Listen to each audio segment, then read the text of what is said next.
Hey you, it's True, and I'm here today with the new Dark Cinderella who just leaked, and I can already tell you that she will also cause enemy team spirit to leak quite a bit. Her speed is quite low at 337 compared to recent releases, but that skill set is something to look out for, and so we are going straight to the passive skills first before we check her active skills, so you get the full picture right away. Like the original Light Cinderella, she comes with a hold ground plus, but even more than that, because the passive is called Oppressive ground for a reason. She can reset this hold ground plus with an active skill that is not one-time use only, like we saw in her other skill set before. And furthermore, if we look at her second paragraph here, she steals 1 spirit from the enemy team whenever she damages an enemy with an attack, and so she actually steals up to 2 spirit from the enemy team with an active skill. And she has Hunter's Armor on top of that, 65% damage reduction as long as she didn't defeat an enemy while on the battlefield. That's already quite the formidable passive, but the second one is also quite interesting and possibly even more powerful in terms of actually harming the enemy team.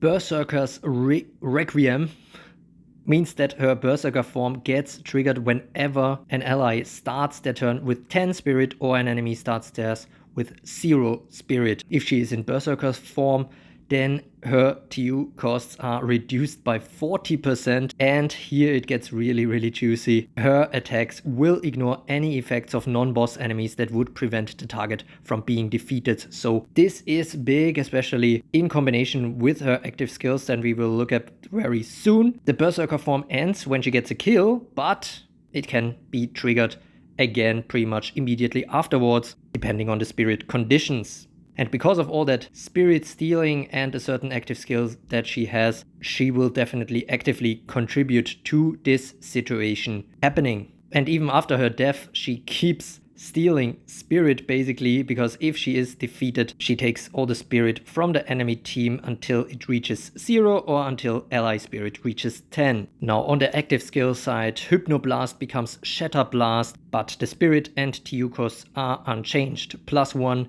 and 50 time units, 50% damage to one enemy, 300% damage on every second time this skill is activated. On this second time, she also gains a power charge.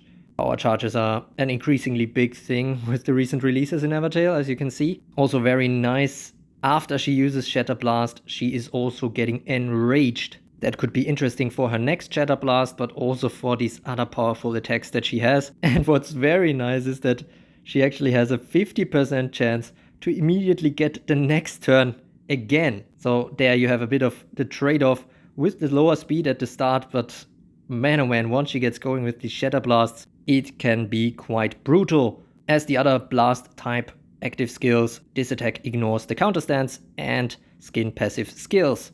And she can only hold 1 power charge at a time. And keep in mind, the whole time we are talking about the active skills here is that whenever she does get damage to an enemy, that she also steals spirit from them if there is spirit available on the enemy team. And so maybe she unlocks Berserker form just from stealing that spirit or whatever, but this is just the first active skill, but I want you to keep that in mind. We have Demolition Rate next, also a skill that we have seen before.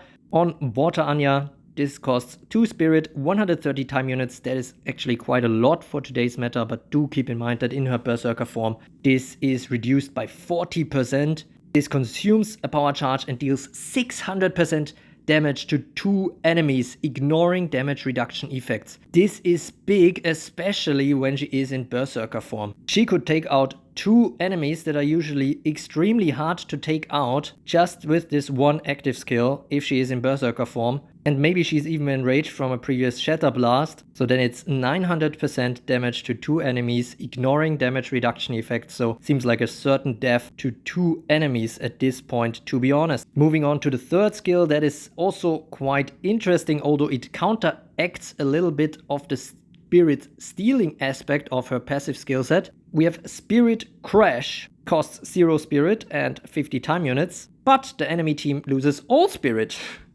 It is also an automatic life flip if she is under 50% HP. and it does become locked for 150 time units after use. As you know from the passive skill side already, Spirit Crash also resets her hold ground plus. That means every 150 time units she can potentially reset that hold ground plus, if she is awake at her turn, of course. Small concern here is how the AI will handle that. Will she just throw away the Spirit Crash and then hopefully not need to reset it all too soon? We will have to see, but one thing that is nice about this is that after the Spirit Crash, the enemy team will not have any Spirit, so maybe might struggle a bit to get off some powerful attacks. And that gives Cinderella time to possibly use the Spirit Crash later again if she is being attacked by some smaller attacks. And then last but not least, we have the Savage Storm replacing the Survivor's Storm from the original light version. Again, 2 spirit cost and an instant skill, 600% damage to one enemy, heals the user for 100% of max HP, gains an Endure,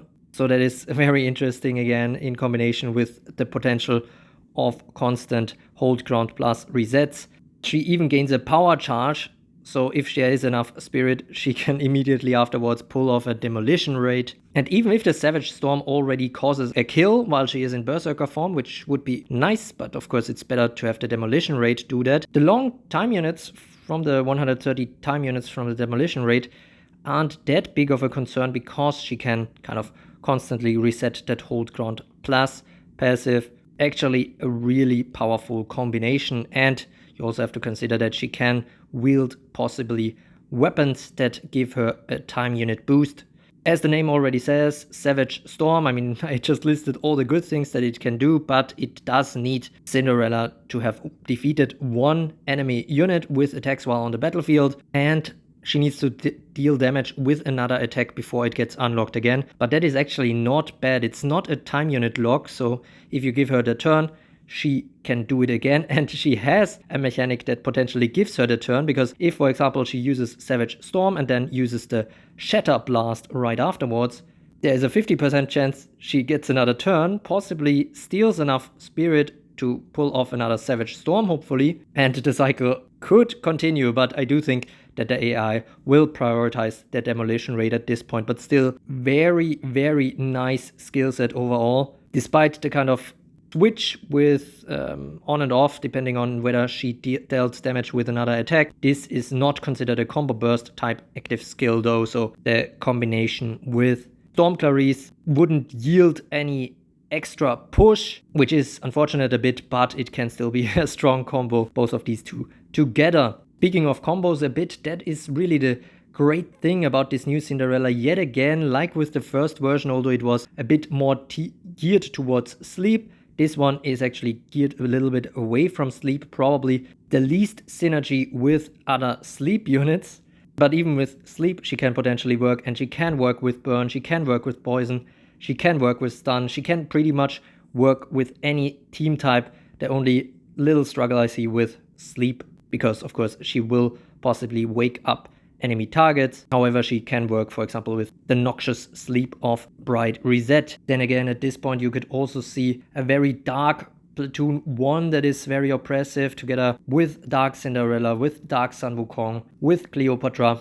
That it seems like a very, very dangerous combination. I don't want to unduly influence this tier ball that I'm going to launch on this channel as usual after she is released. But I am going to say that despite the higher threshold currently applying for SSS tier units, Dark Cinderella is a unit that could very well do it, just because of her kind of universal character and the spirit-heavy gameplay that we have recently seen. Crisis is completely out of the picture after basically being ignored by Sixer for 3 years. Maybe Dark Cinderella is the beginning of a little bit of a new era in terms of that, but I wouldn't hold my breath, honestly. As of now, I think Cinderella can have a spot on most, if not any, top teams.